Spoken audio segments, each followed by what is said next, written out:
Yeah, and it looks like we're live, Jonah. Fantastic. We are officially on air. So thank you very much to those of you that are in the audience that are watching us live right now. I appreciate you taking some time out of your afternoon to join us for this chat. My name is Jim Williams. I'm the Vice President of Marketing at Influitive, the Advocate Marketing Experts. And I have been really looking forward to this conversation with Jonah Berger. Jonah, thank you for joining us today. Thanks so much for having me. For those of you who are not as yet familiar with Jonah, Jonah Berger is a professor at the Wharton School at the University of Pennsylvania. He is a best-selling author, a New York Times and Wall Street Journal best-selling author. He has written a book called Contagious that we actually had a conversation about 3 years ago. It was one of our most popular programs that we ran that year. We talked about Contagious, which is how ideas catch on and go viral. Some great things in that book, and it was a really great conversation. And now we are talking with Jonah about his latest book, which is just out now, which is called Invisible Influence, The Hidden Forces That Shape Behavior. Okay, and there's some great things in here for certainly us as individuals, us as business people, and especially for us as marketers, because many of the people on today's chat are marketers, B2B marketers. Before I jump in, let me do a couple of quick housekeeping things. We're going to go about 50 minutes today. We do have a bunch of questions, Q&A lined up for Jonah, and we've collected some in advance. For those of you who have submitted questions in advance through our community, we appreciate it. We will get to those. Before we go much farther, I do want to thank all of our sponsors. We had a number of sponsors that help us promote today's Q&A. They include Inside View, Everstring, Vidyard, Lookbook, SnapApp, On24, G2 Crowd, and Flip My Funnel. These are all great partners of ours. They all sell products and solutions into the B2B marketing space. Thank you very much for your promotion. Finally, before I jump into it, there are some people that don't need to rush right out and get the book because they've actually won a book. We ran a little bit of a promotion contest. We got about 100 books that will be signed by Jonah. Thank you for that. And we're going to give away some of those right here on the call that we've selected. So as we go through, I'll ask questions. I'll call some of you out that jumped on early, registered early, and let you know that you have won a copy of the book, and we'll be shipping it after today's Hangout. So with all of that, Jonah, let's go ahead and jump right into some of the questions. So first of all, you've written 2 books, Contagious and Invisible Influence, about the intersection of psychology and marketing. Just tell me a little bit about your journey. How did you arrive at this particular discipline in marketing? How did you get here? And tell me why you decided to write this book after the success of Contagious. Yeah, so I've been teaching now at the Wharton School for 10 years. Got my PhD in marketing from the Stanford Graduate School of Business, and have always been interested in kind of the intersection of human behavior and marketing.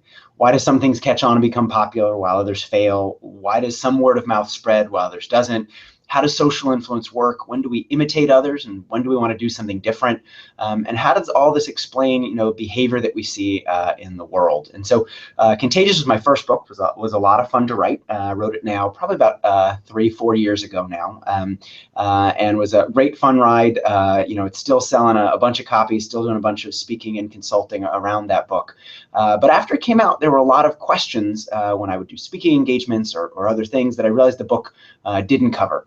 People would say things like, oh, I want to figure out how to motivate my employees, or, oh, how do I use influence in this particular way? I may not have something I'm trying to get to catch on, but I still need to influence 1 or 2 people in a purchase cycle, or 1 or 2 key customers and change their behavior. And so I thought those were interesting questions that Contagious kind of addressed, but didn't really address head on.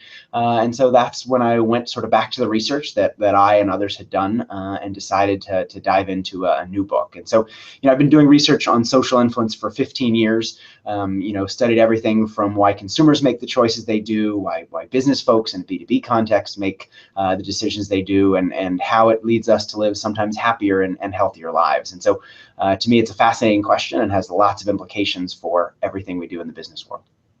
So it's great setup, and I want to dive into the book in a second, but tell me a little bit more. Again, we have a lot of marketers. Our audience are B2B marketers. A lot of them are starting out, or it might be maybe the second or third job. how did you arrive? How did you figure out that this is what you wanted to focus on? Like, where was it in your path where you're like, oh no, I'm going to dig into the research around social influence? Yeah, it's funny. So I used to think I wanted to be an environmental engineer. So I went to like a math, science, computer science magnet high school. Was really into the sort of the hard sciences. Went to Stanford for my undergrad. Did a major there called Science, Technology, and Society. And I always thought, oh, I do environmental engineering. Maybe I'd get an MBA at some point, maybe think a little bit about business.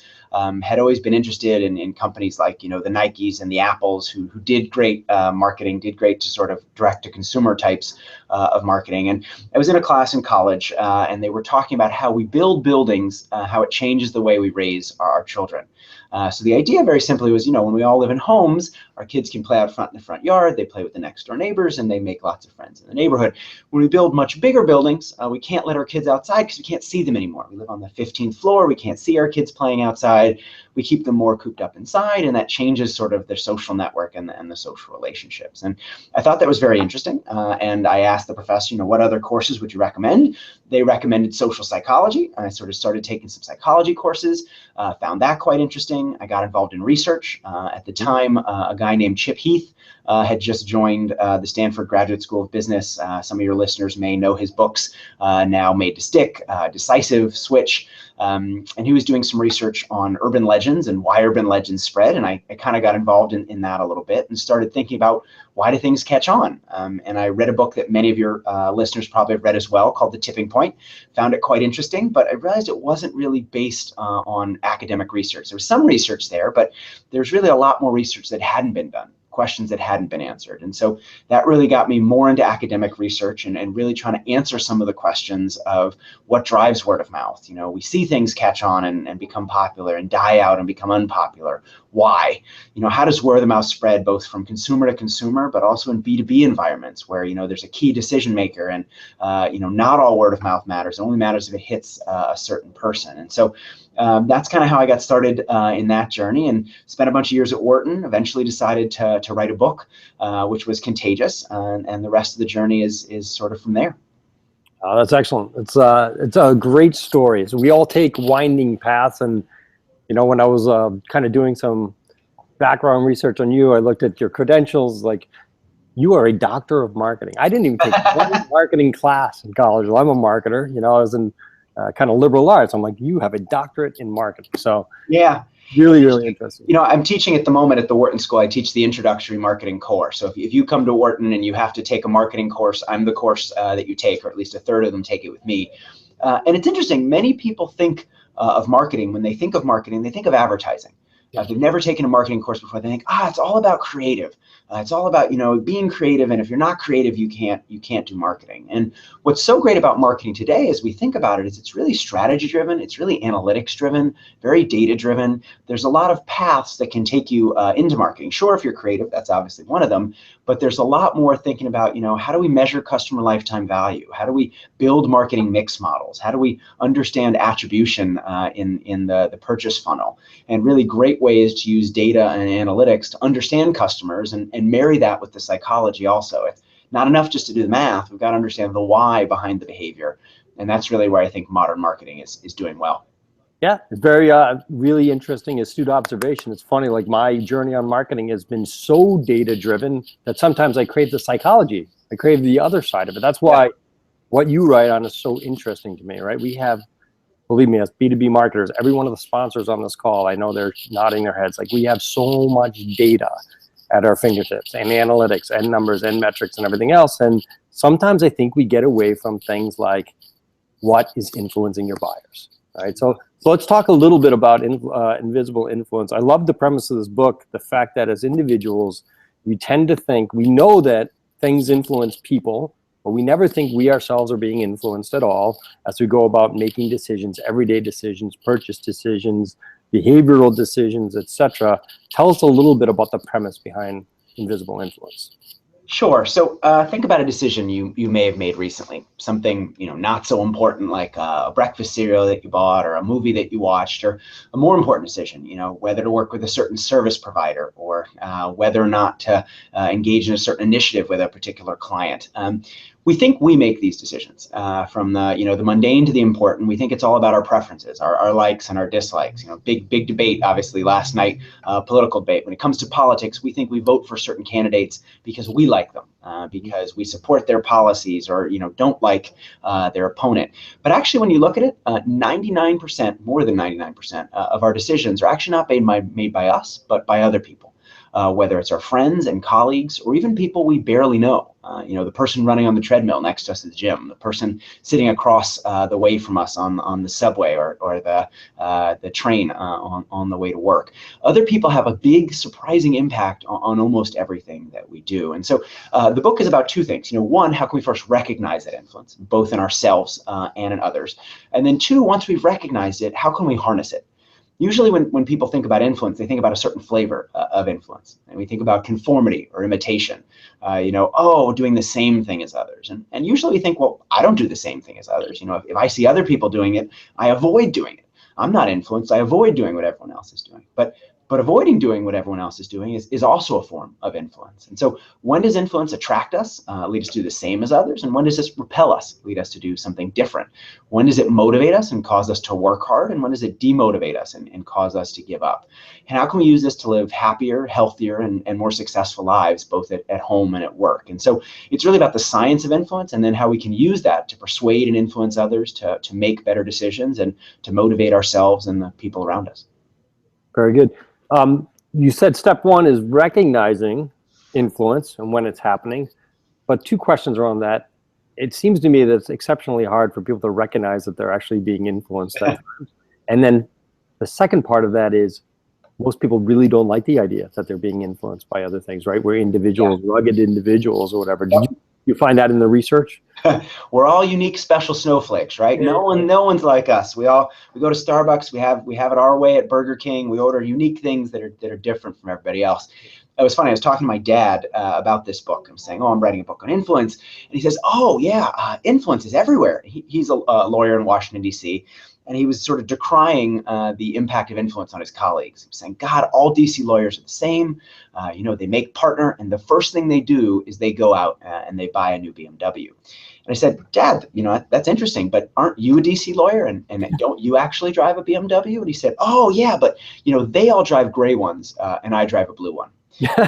And what I thought was so interesting about that is he recognized that other people were influenced, but didn't see it in himself. And we do this all the time, right? We see other people driving the same cars. We see people in a meeting, just glomming on to whatever, the boss said, but not us, right? We're not influenced by everybody else. And so we, as you nicely pointed out, we don't see it. And there are two reasons, I think, for that. One, as you noted, we don't like to think of ourselves as influenced. Influence is sort of a dirty word. As Americans, we like to think of ourselves as independent and separate from everybody else. We go our own way, particularly if you work for a startup or you're a founder of a company. You pride yourself on your individuality, your difference, your zigging when everyone else zags. But it's even more complicated than that, because even in situations where being influenced is a good thing, people still don't think it happens to them, because it often happens non-consciously. Or below people's awareness. We did a study of baby names, for example. And if you look at baby names, sort of a fun set of data to analyze, everyone thinks that they're naming their kid based on individual reasons, their likes and dislikes. I picked this name because my uncle had it, or I avoided that name because this cousin I didn't like had it. But then your kids get to first or second grade and they go to class and all of them have a very similar name. How did it happen? And so we looked at over 100 years of baby names data, what makes certain names popular, why names fluctuate in popularity, catch on and die out. And we found a couple things. One, we found that names are more popular when hurricanes have happened recently. Oh, geez. So Hurricane Katrina happens, and that changes the names people give their children. You're probably thinking, Hurricane Katrina, why would anyone name their kid Katrina? They don't, but they're more likely to name their kids with a K name. Hurricane Katrina happens, 10% more likely for K names to be popular the following year. People aren't giving their kid the same name, but they've heard that name Katrina so often in the news and other places that sound just sounds better. It sounds more familiar. Psychologists have called mere exposure. The more you see it, the more you hear it, the more you like it. And so names like Catherine or Katie or even Carl that start with that same K sound are more likely to be popular. Even outside of hurricanes, names are more likely to be popular when other names that have similar sounds have been popular recently. And so it's interesting, right? Even though we think we're making our own decisions, even something like picking a name for our kids, we're not. The environment is making us for us, even when we're not aware of it. Are you suggesting that we're going to see a lot of babies with offshoots of Trump or derivatives of Trump or Donald or something? Please. It'll be interesting to look at, definitely, for sure. So just a question for you. So you have the curse of knowledge here with all this research. You've written these things. Is writing this, these books, does anything change about you and how you perceive influence or how you think you're influenced? Does it change any decision making at all? Like, It certainly does. I've been told that I'm very difficult to go shopping with or make decisions with. I'm always weighing the pros and cons and thinking about the influences that may be affecting my behavior and trying to be more aware of them. But I also try to take home lessons from these ideas. There's a simple lesson in the book talking about exercising with others makes you more motivated. Never exercise alone. Exercise with others, more likely to motivate you to action. And so I've taken that to heart and changed my behavior. And so what I think is neat about influence is it certainly plays a role at work, right? So we need to influence clients and persuade them. We need to influence the boss in a meeting. We need to make better decisions, but it also affects our personal lives in a really important and visible way. And so I think these are great tools that we can use in every aspect of what we do. Got it. So let's turn to marketing and work, so to speak, right? So as I said, many of our audience members are B2B marketers. And actually, this is probably a good time for me to just mention a couple of them because, as I said, we have been selecting winners of the book draw. A lot of people do want to get a personalized version of Invisible Influence. So let me call a couple out right now. First of all, thank you, Joan Sherlock from SAP, for registering and joining us today. You've been drawn from the hat. You're a lucky winner, so you'll get a personalized copy of the book. Congratulations, Joan. Thank you, Joan. Someone else we have on the list here, James Kissel from Workforce Software. Thank you for signing up for today's event. I hope you're online and listening. You'll get a copy. And finally, Marianella, I hope I said that right, Marianella Garcia from Dell. Thank you for joining us today. Again, all B2B marketers. So let's talk about influence on B2B marketing. So I think we're all aware that there are many things that are influencing our buyers, right? We go to the conferences and analysts get up there and they talk about what influences a purchase decision, especially in the B2B world, which takes a lot of time. I think that what we have a hard time doing is figuring out at any given time what is the greatest influence as marketers, right? If we could figure that out, we do a much better job.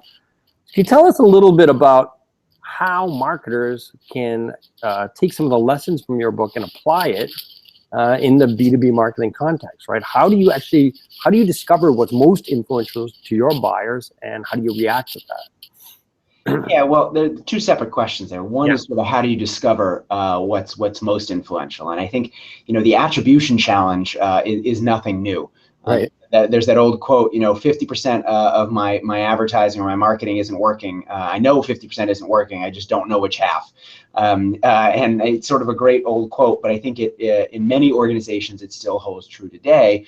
And I think that's really where the value of data can come in. Building something, building a marketing mix model, building an attribution tool that allows you to get some sense of, okay, what are the different channels I'm using, the different marketing communication channels, the different other channels I'm using to reach my potential customers. Either how much resources am I putting in those channels, or how many eyeballs are we getting through them, and then can we use that to predict sales? Can we get some traction on sort of saying, God, how are these things coming together to influence folks? Now, the challenge with building, even an attribution model like this is, someone bought today, but how do we know what caused them to buy today? Was it something we did recently, or is it something we did, 6 months ago that finally trickled down to have an effect today? And I think, marketers love digital, right? The benefit with digital is we think we have sort of last click, and so we can get attribution perfectly. If we know that someone clicked on a search ad and then they bought, well, it must be that search ad that drove behavior. Let's dive all our resources into search ads. The challenge, though, obviously, is that's the last click, but that's not necessarily the click that had the influence, right? in many cases, any sort of decision is driven by multiple doses of influence. I think a good analogy for this is almost think about a bathtub. It has a lip, and you're pouring doses of influence, which are buckets of water, in that bathtub. For most decisions, particularly a big, important B2B decision, it's not like one dose of influence is enough for the water to spill over the edge of that bathtub.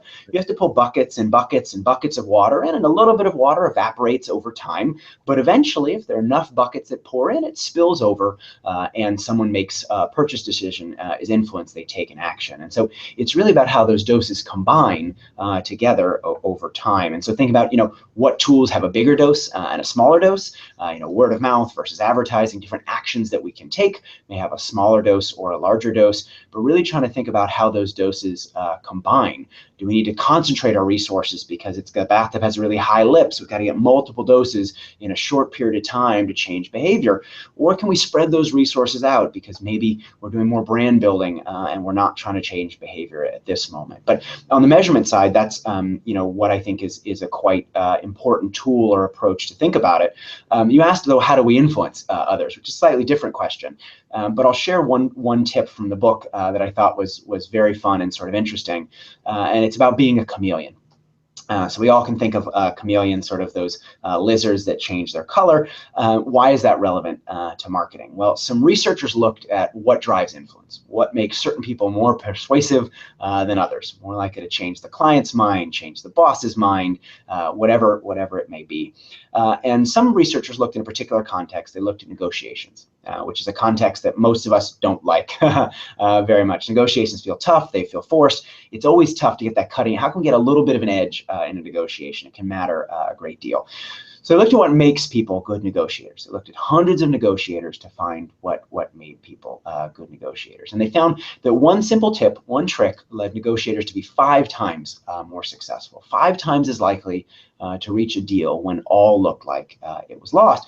And that tip, very simply, was mimicking or mirroring the person they were negotiating with. So if you and I are negotiating and you sort of lean back in your chair like you're thinking, or you have your arms crossed, well, I'm sitting there, I watch you. Subtly, I do the same thing. I cross my arms, I lean back in my chair. If you go ahead and you cross your legs, or you put your hand on your face, I don't do that all the time you do it, but I subtly mimic the behaviors, the mannerisms, even the language that you're using. If you're using certain words or phrases, I use similar words or phrases. Doing that led negotiators to be 5 times as successful. And it turns out it's not just negotiations.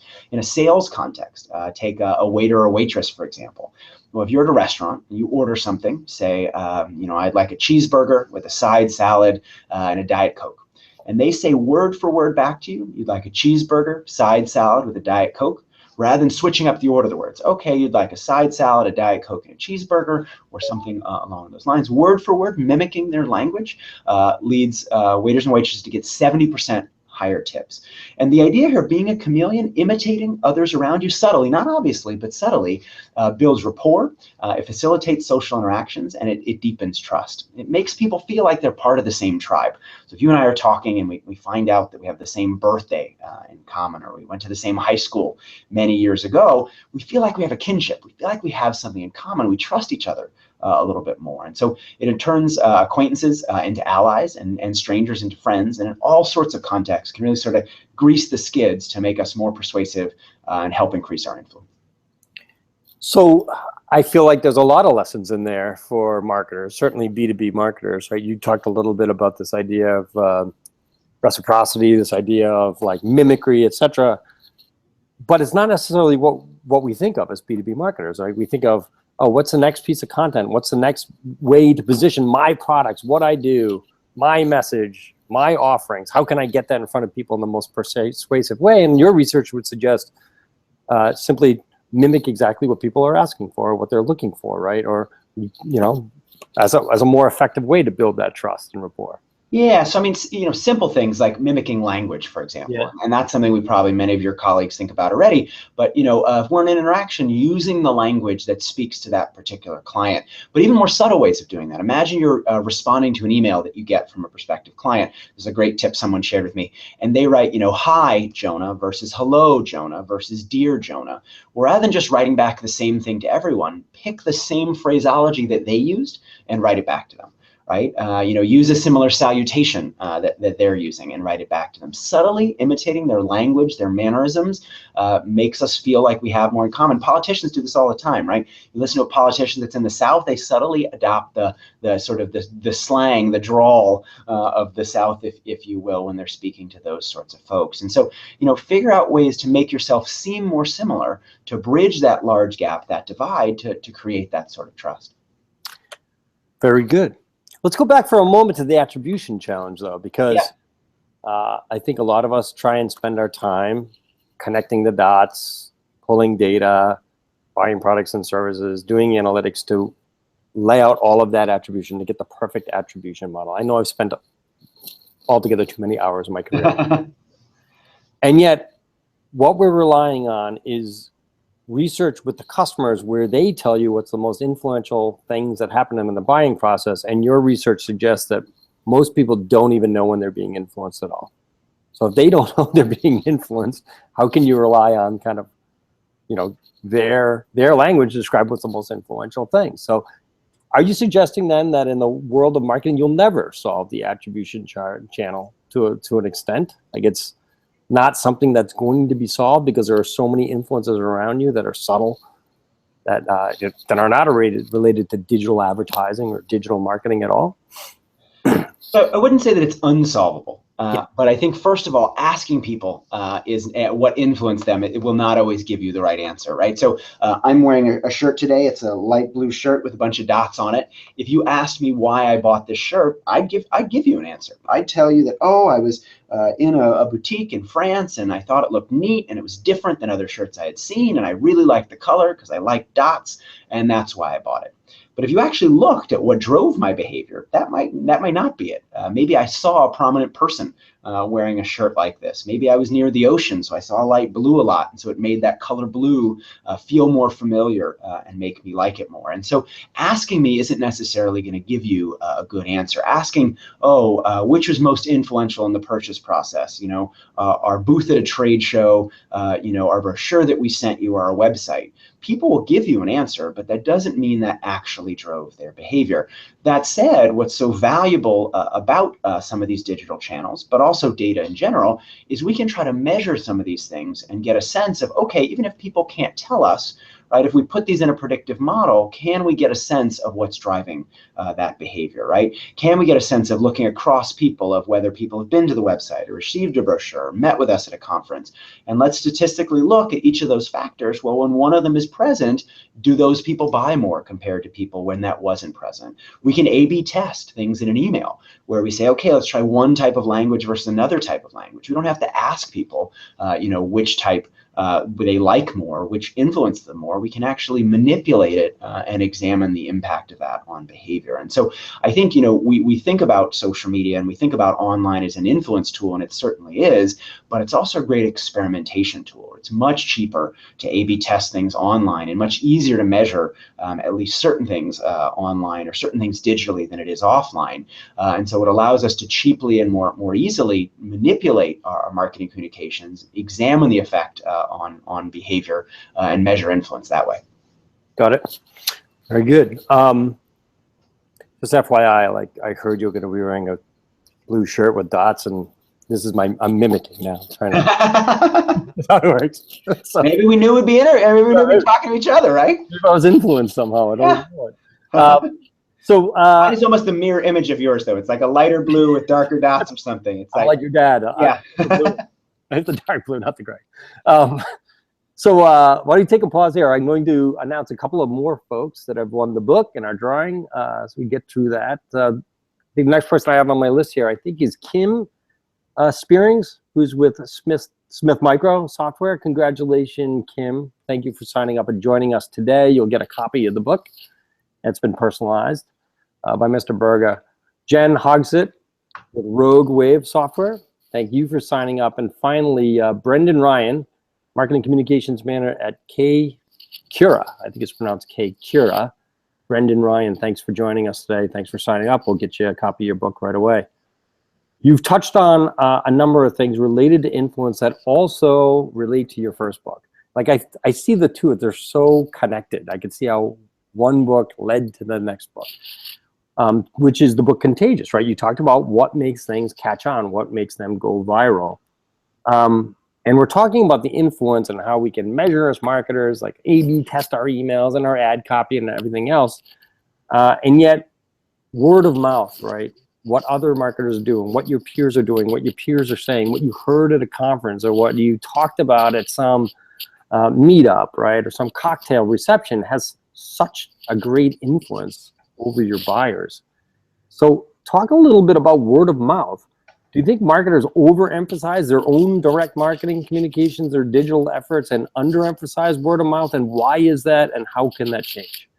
Yeah, I mean, no one is a better salesperson. People often say, "Oh, sales. We have a sales team. They're our best. We've got our best people on our sales team. That's how we're going to affect our customers." No one's a better salesperson than your customer.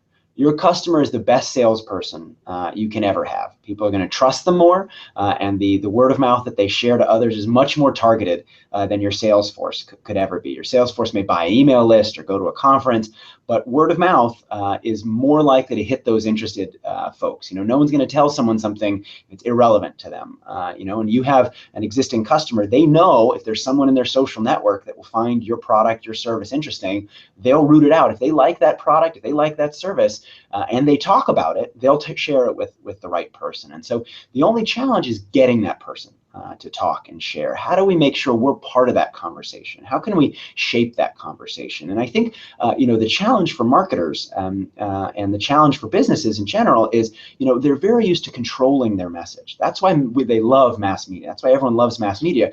There's this notion that we buy advertising time, we buy paid media, we control that message, we put that message out there that perfectly varnished exactly what we want to say, and we've thought through all the details, and we push that out to everyone, and everyone hears it and they love it and they change their behavior.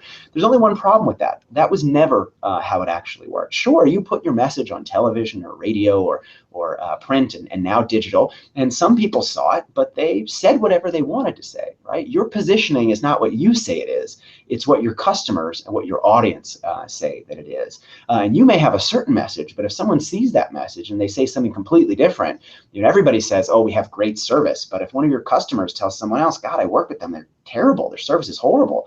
They didn't get back to me with what I needed. It took them forever." It doesn't matter if you say you have great service. It matters what those customers and those potential customers are saying. And so to me, going back to Contagious, the real interest to me there is, how can we create that word of mouth? And it's not random, it's not luck, and it's not chance. There's really a science behind why people talk and share. And in Contagious, as we discussed a little bit before, I talk about the 6 key factors, or a framework I call the steps of why people share. And that stands for social currency, triggers, emotion, public, practical value, and stories. And each of those is a research-driven principle we found in B2C as well as B2B, for products, for services, even internally for ideas, gets people to share. And sometimes people say, "Oh yeah, word of mouth, I get that in a B2C context," but B2B is really different, right? I mean, B2B is not just about viral videos and funny things. It's about weighing costs and benefits and making informed decisions. Well, first of all, that's exactly what word of mouth does. The more costly a decision is, the more important a decision is, the more people rely on word of mouth because they can trust it more. In fact, 91% of new business leads in B2B markets comes from, guess where? Existing business. And so it's not, B2C and B2B are completely different. Underneath each of those things is a person. It's really about B2P. It's about understanding what drives, whether they're my customer or they're my consumer, what drives them to talk and share, and how can I use that to be an advocate and get them to share my message. So you've done all this research around Contagious. You came up with a plan. You got 7 steps. There's principles. Check, check, check, check, check, and the thing will take off. You'll have word of mouth marketing. It'll go viral, etc. So when I look out at the landscape, I see a lot of marketing, right? Like I get targeted by a lot of marketers. My inbox has 15,000 unread emails, etc. So I don't see a lot of marketers doing a great job of triggering viral word of mouth marketing still today. Well, is that what you see? Have you seen that people are getting better at this, understanding it? And if not, why? Why is it so difficult to do, right? If you laid out the steps. Yeah, so I have seen some companies doing this well. I have seen some organizations really taking these principles to heart, or even before I wrote the book, really understanding some of these ideas and applying them. I think in any business environment, it's hard to create change, and there's a notion that we've always been advertising. Well, why should we stop now, right? That's been where we've been spending our resources. Why should we stop now? And how do you measure word of mouth, or how do you know word of mouth is impactful? And often I ask the people ask that question, well, how do you know that advertising is impactful? And they say, oh, well, advertising's been around forever. Well, that doesn't make it more impactful than word of mouth. And in fact, lots of studies have shown that $1 spent on word of mouth goes between 7 and 10 times as far as $1 spent on traditional advertising. And so I think the companies are doing it well. They really understand their customer. I think one of the challenges, and we sort of talked a little bit about, what is working, what's not working in modern marketing, is really putting the customer in the center, being customer focused rather than product or service focused. Too often organizations say, this is what we're good at, and let's focus on what we're good at. Sell what we can make, if you will. We're good at this, we make this thing, but we can sell it. Well, it'd be much better actually if we could make what we can sell, right? If we can understand that customer, if we can understand their needs, their pain points, and then design products and services as well as word of mouth based on that understanding. I've worked with now, dozens of companies, organizations, from small startups to big Fortune 500s, and seen some great changes. 3M, for example, has built a whole newsroom around not talking about 3M, but talking about the power of science, right? Very much a B2B marketer, very much an ingredient in many things that other companies use. And they're doing a great job of saying, well, look, no one's going to want to think about content marketing. No one's going to want to share a story about 3M saying how great 3M is. But if 3M's talking about science, something interesting about science, that can be a Trojan horse that carries 3M's message along for the ride. They're whispering rather than yelling 3M. And so I think that's just one organization in a B2B space that's doing a really good job, but I think they're really understanding the psychology and using that to drive their strategy. That's very interesting. So the intersection of understanding your customer, word of mouth marketing, and content creation is an interesting one, right? That's kind of the magic area. If the marketer, you can figure out those three things, get user-generated content that's really compelling and spreads, like that is the magic area. Have you seen companies doing a good job of that, getting their customer to tell their stories, and that being the primary, marketing medium? Yeah, I mean, this is an old example, but take Zappos. And Tony Hsieh, the CEO of Zappos, wrote a great book about delivering happiness. And he talks about sort of the founding of Zappos and their early strategy. And it was partly because they didn't have a lot of money, but partly also because they didn't believe in advertising. They took all the money that they would have spent in advertising, and they put that into customer service, and they put that into the shipping process. So you order something from Zappos, it says 2 or 3 days, they'll send it to you next day because you're such a great customer. You call them up, there's a problem, whatever it is, they'll fix it. Their customer service reps aren't about getting off the phone as quickly as possible because they're paid by the number of calls. They're incentivized based on making that customer happy at the end of the day. Whether you need something that takes 5 minutes, you take something that takes 20 minutes. You can call Zappos and say, hey, I need help ordering a pizza. Zappos doesn't sell pizza. They'll help you figure out a way to order a pizza wherever you are. And so they took all that money, they've invested it in the packaging, they've invested it in the distribution, they've invested it in customer service. And so really think about everything we do is a generator for word of mouth. From the way we design the product, or the service, how can we make it more social so that when one person is using it, there's an incentive to bring in others on their team or in other organizations. From the webinars we design, how can we make it something where people are encouraged to invite others? It makes them look good, that social currency to invite others. The content we create, the website we design, the customer service processes we do, all of these, all the traditional marketing mix, all of them are opportunities to generate word of mouth. We just have to understand how to do that effectively. Very good. Let me pause while we're talking about encouraging others to participate in the webinar, invite others, and I'll drop a couple more names of some winners of the book promotion. I have a couple more people here on the list I wanted to get through. First is Myrick D'Souza, who is with Lenovo in their social media. So Myrick, congratulations. You'll be getting a copy of the book, Invisible Influence. We sent out to you. Signed, treasure it, keep it. And Valerie Shropshire, who is at Vitreos Health. Valerie, thank you for joining us today. We'll get you a copy of the book as well. And with that, let me move on a little bit. We do have some questions from the audience we can get through. First one is from Catherine Collins. She's actually at Staples Business Advantage. It's a company that we work with. Staples is an extremely innovative company, and one of the things they do really well, Jonah, is they have a defined program for turning happy customers into passionate advocates.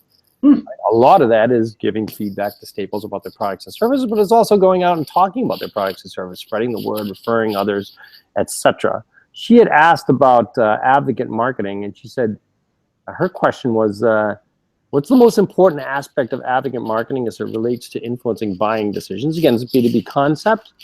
And then how can we use advocates to influence decisions the most effective way? How can we get more people to go from being passive customers to being vocal advocates, champions, etc.? Again, some specifics there in the B2B sense, but I don't know if you have any insights from some of the clients you work with or the data you've looked at. Yeah, I mean, I think one way to think about that question is really that good word of mouth is not about us. It's not about our company, actually. It's about the people sharing it, right? They're not sharing the word of mouth because of you. They're sharing the word of mouth because it says something about them, because it makes them look good to their peers, because they're thinking about you and it fits into the conversation they're having. You know, their job, they don't see their job as to market your company. Their job is to talk about things they like, talk about things that make them look good, try to help others, be a good conversationalist. And so getting people to talk and share is really about understanding those motivations, right? When might somebody who's purchased from me in the past interact with someone else who works at a company that could be a prospective client or customer? Am I going to come up in conversation, or how can I link myself to something in that conversation? So, you know, we talked a little about this idea of social currency, but the better something makes people look, the more likely they are to talk about and share it. Too often, as marketers, we think, okay, you know, how do people like my company? Are they happy? You know, are customers satisfied with my product? That's important, but also think about, well, how does it make them look when they talk about your product and service? You know, how can we let a set of, you know, advocates in where, you know, we know that they're passionate already about the category? Let's let them in. Let's ask them for their feedback. Nothing's more, you ask someone for advice, not only will they give you advice, but they love to share that because they feel like you value their opinion. Right? You've let them in. You're actually listening to them. And so it's not just sort of a one-way communication. It's really a dialogue. How can we give them things that make them feel like insiders, right? Make them look smart, special, in the know to others? Or, you know, how can we help them help others by sharing our message? How can we give them things that when they pass those things on to others, they're helping others in the community? We think it's about us, but really to set up that conversation, it's got to be about the people in that conversation and how we're adding value to their lives. Does all this sound so straightforward? Very familiar. Again, preaching to the choir. We talk to our customers all the time about this, about you know, how do you raise people's social profile? How do you give them social capital? How do you give them exclusive access? You know, all of that, which is a key part. So just related to this, you are a professor. Is this stuff being taught today to tomorrow's marketers, or is this stuff all happening? You know, you learn it on the job and you just got to figure out like, oh, it's not about the email I'm about to send. It's about the customer that I don't have any relationship. I got to understand that person, the psychological motivators. And how do people learn this stuff? Yeah, you know, more and more of this is making its way into traditional business education, whether through the traditional classroom. So, you know, I was just teaching marketing communications promotion a couple days ago, talking a lot about word of mouth. You know, really spending about half that class talking about earned media. So, you know, not just paid media, but really, you know, earned media. How do we generate those earned conversations? How can we turn customers into a marketing communications channel for us? But also online education. I actually do a lot of sort of online courses, whether through Wharton, through Coursera, other places. There's a big initiative, at least at our university, around digital marketing, around analytics, and how to sort of make that part of the curriculum. And so I think there's certainly more interest in this than there has been, right? But the challenge is hiring the right people, getting them in, and really collecting that data. You know, people talk about the power of big data often. Oh, big data, we've got big data, lots of hype around big data. The challenge is not having the data. The challenge is asking the right questions. Right? The challenge is making sure you've got the data to answer those questions, but figure out, well, what are the right questions to ask? And how do I organize that data and collect that data to answer those questions? There's a great anecdote of a drunk in the streetlight. So there's a guy, he's lost his keys, he's drunk, he's walking around, this police officer finds him, he says, "Oh, can I help you find your keys?" The drunk says, "Sure." So they're looking around. Finally, the police officer goes, "God, are you sure you lost your keys here under the streetlight?" At night, they're looking around on the ground, and the drunk says, "No." The police officer says, "Okay, well, why are we looking there then?" And the drunk says, well, that's where the light is. And that's kind of what measurement does. That's what data does, right? It focuses our attention on certain things. We have to make sure we're focusing our attention on the right things, right? We can measure lots of things, but if we measure the wrong thing, it's not going to help us, right? We can measure friends and followers online, but friends and followers aren't going to drive behavior. We need to measure things like shares and engagement and really in-depth, per view, how much engagement are we getting for our content? And there are ways to measure the right things offline as well, and ask the right questions of the data. I don't think we lack data in today's day and age. We lack insight. We lack the ability to pull those insights from the data and ask the right questions. No lack of data, that is for sure. That's the definite thing. So I'm going to go ahead and wrap it up. We're about 47 minutes into this. I like this last question, which we got from Nancy Gumau at Garda. She said, "What's the most profound lesson that you've learned through your work?" I can sum her up. What is the most profound thing? Yeah, this is sort of an oldie but goodie, but I think remembering how much you don't know. I think it's always difficult, whatever role you're in, particularly if you've been in that role for a while. It's easy to assume that you have learned a lot, so you know a lot. But that ability to always be learning, to always be curious, to always be looking for new things and new developments, to be willing to listen rather than assume you know everything. I think that's one of the most profound things that I've seen. Whatever role you're in, whatever business you're in, there's always going to be change. People say there's more change today than there's ever been. Who knows if that's true, but there'll always be change. And I think being willing to listen and be curious and really investigate that underlying human behavior will help us get to a better outcome. Very good. What's next for you, Mr. Berger? You got 2 books. This one just came out. I'm sure you're traveling around, did a lot of speaking. Yeah, do lots of speaking, both around contagious and invisible influence, lots of consulting with companies sort of big and small. But to me, the power is really applying these ideas. The science is neat. I love the science, always doing lots of academic research, but it's really bringing that science to bear to answer important questions is what I find most powerful. Very good. Well, this has been a very enjoyable conversation. I do appreciate all your time today, and I appreciate you signing the books for the folks I named and many more. We'll also be sending some signed copies too. Before I sign off, I just want to again thank the sponsors that made today possible and got us a nice audience. Those sponsors were Inside View, Everstring, Vidyard, Lookbook, Snap App, On24, G2 Crowd, and Flip My Funnel. All of those guys play in the B2B space. They're great partners for us. They help bring a nice big audience to listen to the wise words of Mr. Jonah Berger.